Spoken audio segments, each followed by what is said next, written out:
Swayam Prabha. Digital India. Educated India.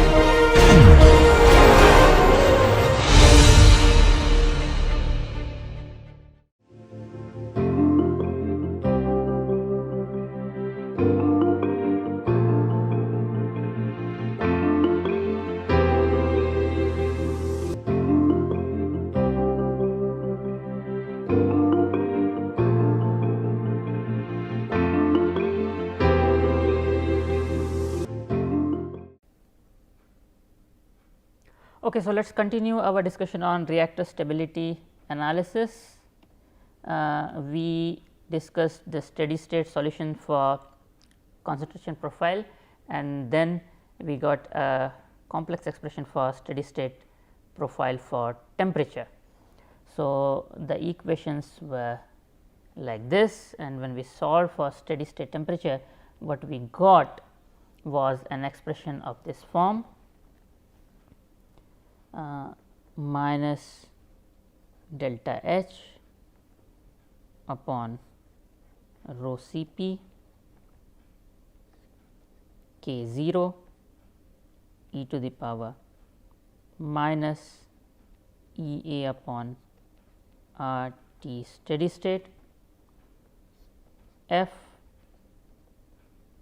C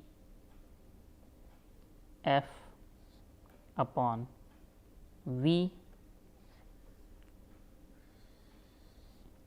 divided by F by V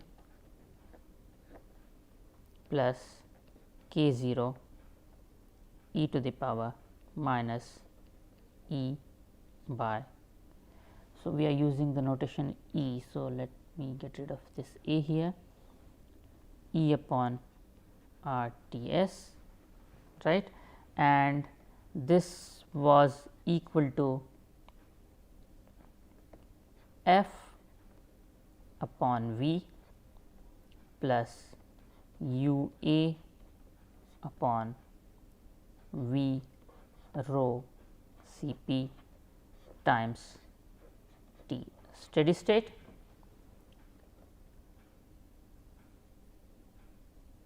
plus in fact minus F T feed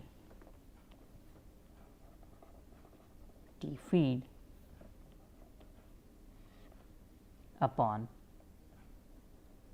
V plus U A T jacket upon V rho C p.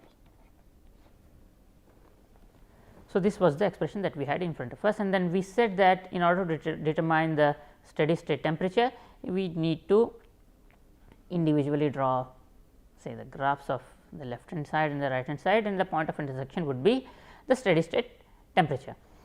Let us see what kind of functions are these. Let us first look at the left hand the right hand side. Now, F by V is a constant, so F is a constant, V is a constant, U A rho C p, all of these are constants, right. So, let me say that F upon V plus U A upon V rho C p, let me call it as some constant p. Okay. Further, feed everything is the system is assumed to be at steady state. So, feed rate would be constant, temperature of the feed would be constant, the material properties have been assumed to be constant. So, U A V rho C p everything would be a constant. So, therefore, I can write F T F upon V plus U A T J upon V rho C p. Let me call this as another constant q. Okay. So, therefore, in light of this, the right hand side would be what? P times T steady state minus q. And what kind of a function is this? This is simply a linear function. P and Q's as constants. Okay. So, not very difficult to see that you would have simple and what kind of quantities would P and Q be? F, V, U, A, rho, C, P are all positive. So, P would be positive. Similarly, F, T, F, V, U, A, T, J, rho, V, C, P are all positive. So, therefore, P as well as Q would be positive. So, P, Q greater than 0. Let me plot this and write the nature, see the nature. So, f of x is equal to P x minus q. Okay. Well, not very difficult to see how this plot would look like, and we would also set P and Q between 0 and 5 to confirm that they are positive, 0 and 5. Fine. Now, what about the other quantity?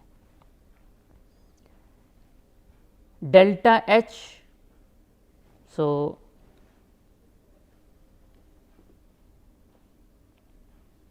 the left hand side now, minus delta H K 0 F C F upon rho C P V. Let me call this A. Okay. Let me call E upon R as B.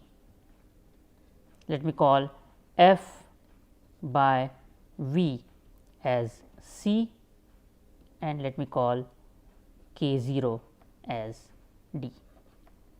So, this will make the left hand side what? A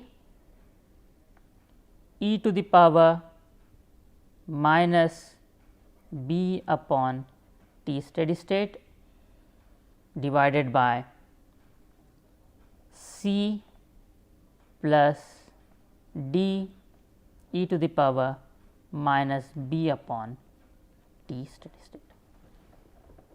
Okay. So, A e to the power minus B upon T steady state plus C upon C plus D e to the power minus B upon T steady state. So, let me try to plot this function now. G of x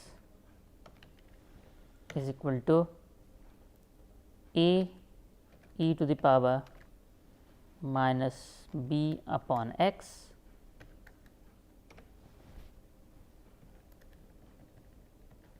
divided by C plus D e to the power minus B upon x. Okay. Now, let us also analyze what kind of quantities these are.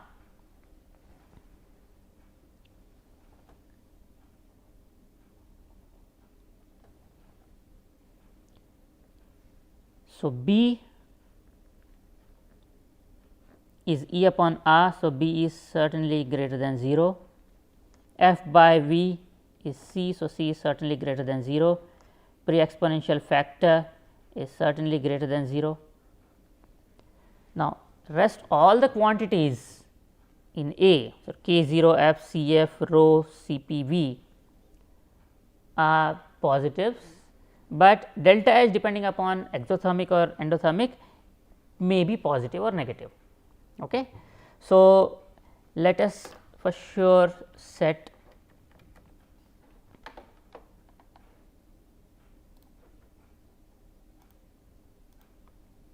B as positive, C as positive and D as positive.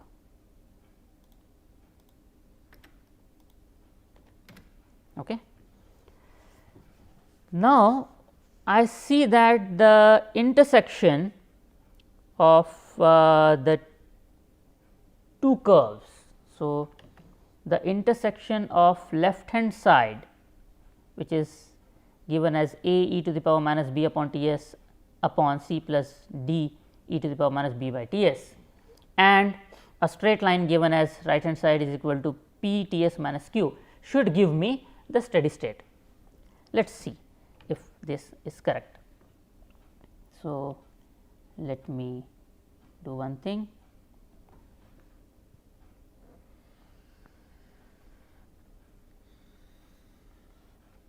This is f and this is T s, okay. In case of f or g in fact. Okay. So, let me look into this. Let me zoom in. I will be interested only in the first quadrant, but let me zoom in so that I will be able to have a look into this better. Okay. So, now what I see is that I have the left hand side involving exponential. So, you have this nonlinear curve, I have the right hand side which is a straight line, you get this and then you get one point of intersection and therefore, this is your T steady state. So, you fix the flow rate, you fix the feed concentration, you fix the jacket flow rate, you fix the jacket temperature, you get one steady state. Looks very simple, very trivial in fact, right. But let me now do a small arrangement with the parameters of the system, okay. And let me then see if I see something very different and in fact something very interesting. So, let me try to change the parameters, and what I will do is I will change the value of p and q.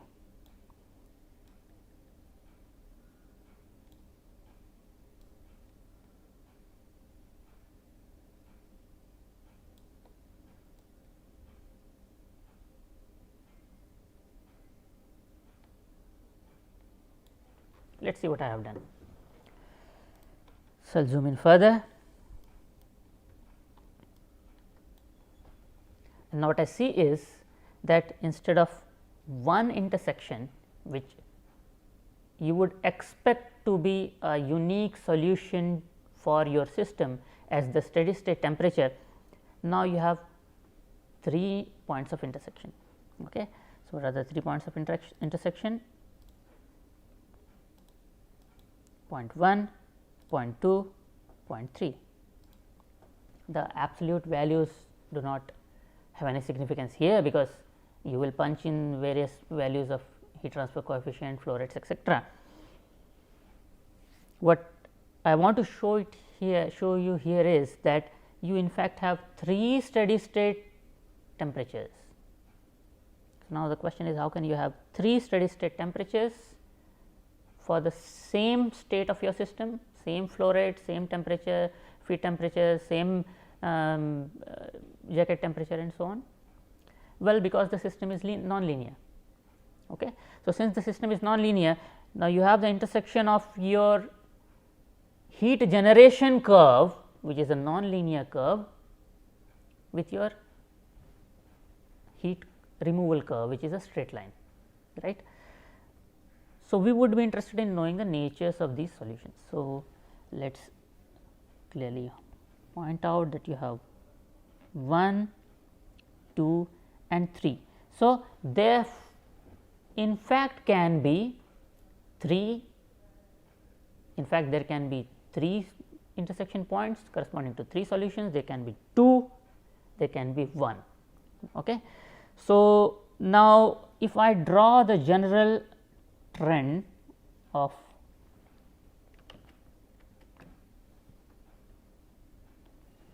this equation here,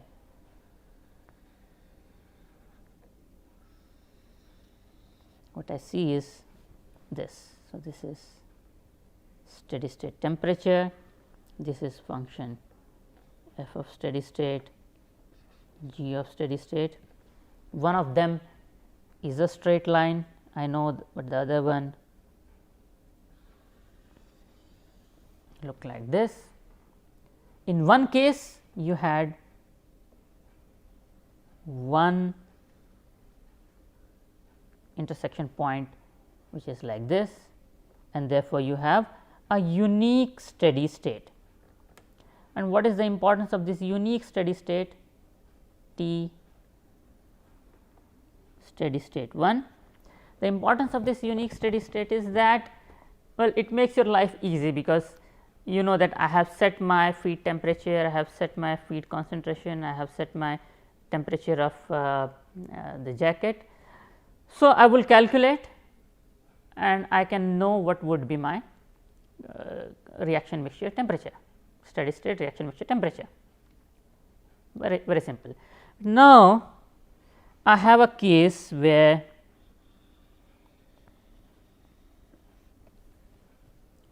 you have 3 intersection points, 1, 2 and 3. So, T steady state 2, T steady state 3 and T steady state 4. So, for the same input flow rate, for the same flow rate of jacket fluid, for the same flow rate of for the same temperature of jacket fluid, for the same feed concentration, for the same feed temperature and all the material properties, now you have 3 steady state solutions, and then therefore, it becomes imperative to know that if I am going to give the same values of the parameter, where am I going to land up? Because previously we saw that the variation of the concentration with steady state temperature. So, this is the steady state temperature, this is the steady state concentration, look like this, right. So, therefore, when you want to know the steady state concentration, you would like to know the steady state temperature. But now, instead of one temperature, I have 3 temperatures, and therefore, I must know how much is the output which I am going to get from my system. Now, there is an ambiguity. Okay. So, what we will need to do is, we will need to analyze the stability of these points. Okay. Before we do that, what we also need to do is this, that if you have, well, you got this curve by an intersection of the f function, which was nothing but the heat removal, g function, which was nothing but heat generation, and you try to determine the intersection. If you rearrange these equations, you can as well draw several other graphs. Okay. For one of the graphs, for example, would be this.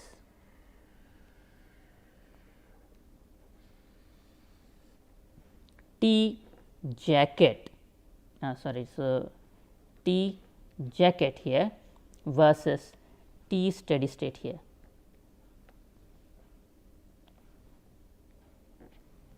Okay. In general, what would you expect? Well, if I set some flow rate of the fluid in the jacket, and that jacket flow rate jacket fluid has some temperature, then because of the heat exchange at steady state, I must get one unique value of the steady state temperature, okay, inside the reactor. So, what you should expect is that as my jacket temperature goes on increasing, my steady state temperature should go on increasing, some kind of a pattern like this. So, you get for a jacket temperature, you get a unique steady state temperature, but that does not happen. In fact, the way we plotted the previous plot, if you rearrange everything as a function of steady state temperature on one side and jacket on the other side, what you will get is, what you will observe is that you in fact get a curve which looks like this. So, let me draw the curve which which you will get from a similar analysis. I am leaving the analysis for you, I am leaving the rearrangements for you to do the nature of the curve, and if you put that in Desmos, you will get this kind of a curve. The curve looks like this. It is an S shaped curve. Okay. It is an S shaped curve. So, now what is the problem with this curve? You would be operating your system at certain jacket temperature. So, let me draw 3 vertical lines. Okay. So, these are the operational lines. So, if I drop the first vertical line here,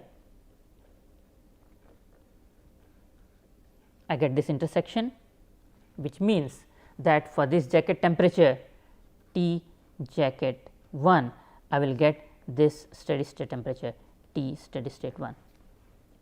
Okay. Similarly, I drop this another operational vertical line for T jacket 2, I get this steady state temperature, again not a problem, T steady state 2, one jacket temperature, one steady state temperature, that is fine. Now, let us have a look into this T jacket 3. For T jacket 3, you have T steady state 3 1, T steady state 3 2, and also T steady state 3 3. You have 3 steady state temperatures. Okay. But we have previously seen that it is possible that you get multiple solutions, but all of them may not be stable. So, if you have one particular solution which is unstable, then you would not physically observe that solution, and therefore, it is okay, you need to worry about only the stable solutions. How would you get an idea whether a solution is stable or unstable in all of these cases? Well, what you will do is you will linearize your system. Okay. So, how would you linearize your system? I will assign this as a function f, or f1 rather. I will assign this as function f2. Okay. So, this is an exercise which I am leaving you to do.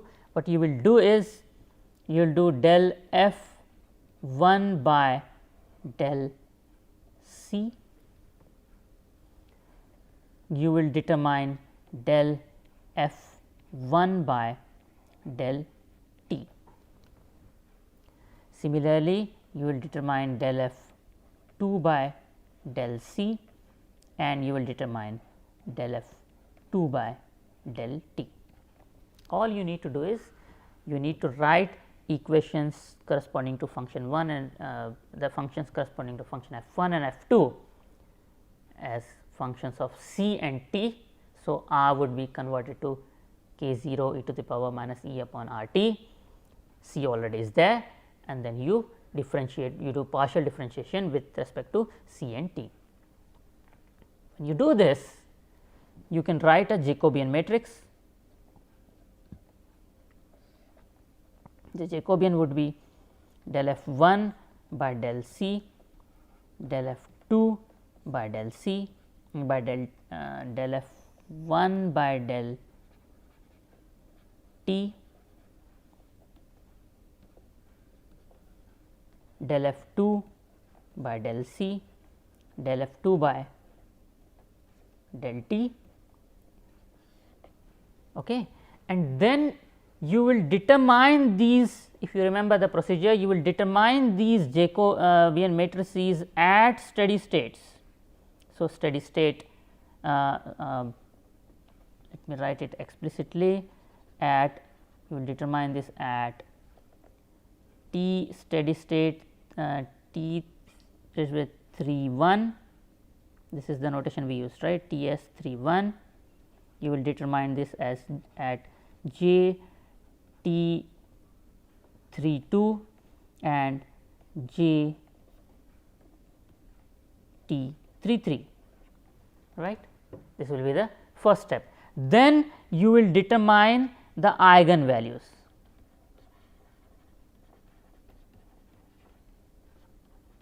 You will determine the eigenvalues. It is a 2 by 2 system, so there would be 2 eigenvalues.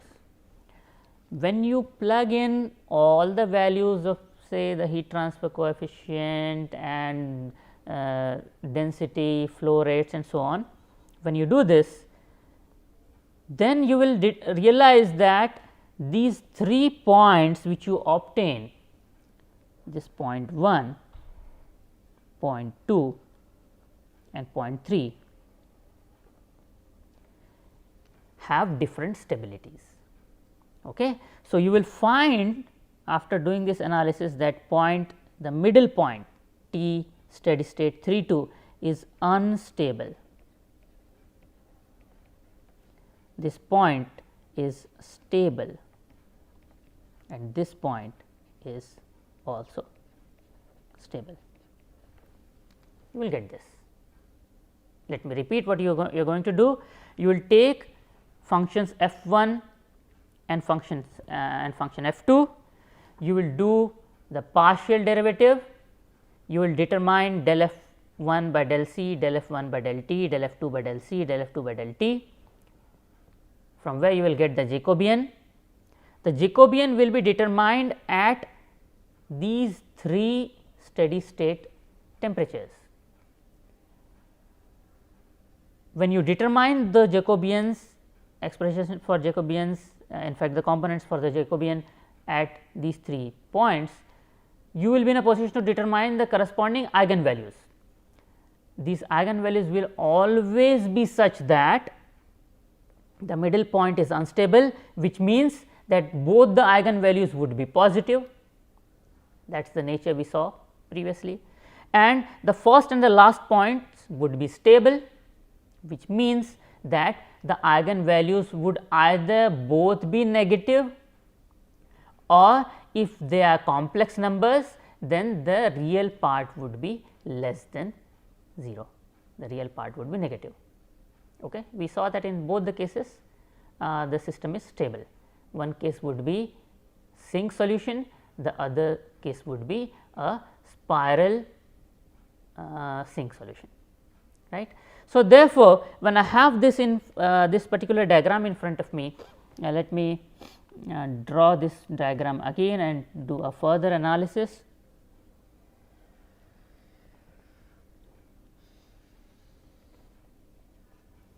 So, this is jacket temperature versus steady state temperature. The system looks like this. So, I have now this particular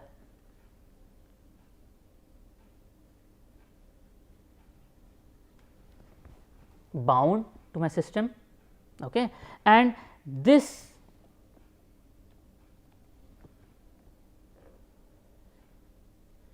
portion will not be observed, because this is you will do it for a large number of different parameters, and this portion is unstable. You take any of the vertical lines in this portion, you will not get any stable solution. So, therefore, you will not observe the system. So, if you start your system vertically in this proximity, if you are away from this particular line, you will come to that line, come to that point. Similarly, vertically, if you start in the proximity of this point, you will end up at that point at the steady state. But now I am now keeping on decreasing the temperature, my jacket temperature. Okay. Now, if I keep on decreasing my jacket temperature, what I see is that I no more am on that particular stable point, because now I am in this unstable region and I come down to this point. I come down to this point. Similarly, if I start from temperature, lower temperature and go, you end up here. So, this process of going up, is called ignition, because now you are not able to control your temperature, the temperature is automatically going up because you are in the unstable region. So, this process is called ignition, and this process of coming down is called extinction. So, you see an ignition extinction behavior in case of this adiabatic operation. And then this was a particular case when you took the x axis, or you did the analysis with jacket temperature. You can draw this curve for feed temperature as well. The nature of this curve would be same. Hysteresis is what you would observe there as well. You can take this x axis as the space time, again you will see a very similar behavior, that you will see a hysteresis, you will see ignition and extinction behavior in your system. Okay. And then what you will see is that this seemingly very simple system, which is a CSTI, you are stirring it, you are sending it a jacket fluid, and a very simple reaction A going to B, not reversible, simply irreversible reaction, not very complex kinetics, first order kinetics, KCA, gives to this exotic behavior in the dynamics of your system. So, what we saw today is that when you have nonlinear dynamics, when you have a CSTR which is operating under diabatic condition, you may experience dynamics which would be non-intuitive. Intuitively, you may feel that if I start with one set of parameters of my system and I maintain a steady state, then I should get a unique steady state temperature in my system. That in fact does not, that in fact may not happen. I should not say does not happen, that may in fact may not happen, because your system is highly nonlinear. And what is the reason behind this observation of non-unique steady states? The key reason behind this is that you have a you have an energy removal curve in your system which is nonlinear. Sorry, not removal, generation curve. You have a heat generation curve in your system which is nonlinear. Your heat removal curve was linear, your heat generation curve was nonlinear. So, there was a possibility of intersection of these two curves, one linear, one nonlinear, at multiple points. In fact, if you remember our previous discussion, you have saddle node or tangent bifurcation in your system, in which you can have the intersection at just one point, you can have intersection at 2 points, and in this particular case you can have intersection at 3 points. And because you have multiple intersections, you have multiple steady states. So, now it is important to determine whether the steady states which you observed are stable or unstable. That can be done with the help of linearization. Why are you assured that this linearization would work? If you go back to our theory, you will find that the solutions are hyperbolic, which means none of the eigenvalues are actually 0. So, therefore, you get 3 in certain cases you will get 3 eigenvalues. One of the eigenvalues in one case, both of the eigenvalues would be greater than 0, they would be positive. So, and that would happen for the middle steady state. So, your system would move away from that, that would be the unstable steady state. The other two steady states would be stable, they can be sink solutions which means both the eigenvalues would be negative. They can be spiral sink solutions, which means that with oscillations you will settle down to that particular steady state solution. So, we will stop here today. We saw how interesting nonlinear dynamics of reactors are. We will take 2 more examples of nonlinear dynamics in the week to come. Till then, goodbye.